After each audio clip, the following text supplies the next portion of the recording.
আলহামদুলিল্লাহ, গতকাল আমার এক বক্তা ভাই কোরআন তেলাওয়াত করা অবস্থায় দুনিয়া থেকে বিদায় হয়েছেন।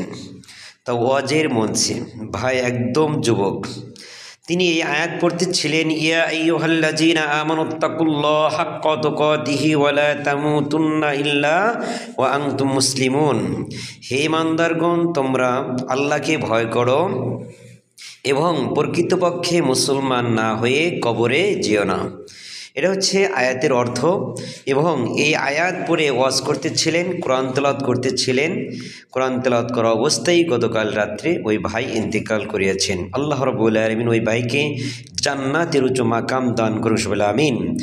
2 নম্বর কথা হচ্ছে, মৃত্যু যে কত নিকটে তা বলার বাহিরে, অর্থাৎ ডাইনে সালাম ফিরানো হয়েছে, বামে সালাম ফিরাইতে পারবেন কিনা কোনো গ্যারান্টি নেই। এক পা উঠেছেন, আর এক পা উঠাইতে পারবেন কিনা কোনো গ্যারান্টি নেই, আসে না। 2 নম্বর কথা হলো, কোরআন তেলাওয়াত বেশি বেশি করে করবেন। মহানবী সাল্লাল্লাহু আলাইহি সাল্লামের পূর্বে যতগুলো কিতাব অবতীর্ণ হয়েছে সব কিতাবকে বলা হয় কিতাবুল্লাহ, অর্থাৎ আল্লাহ তাআলার কিতাব।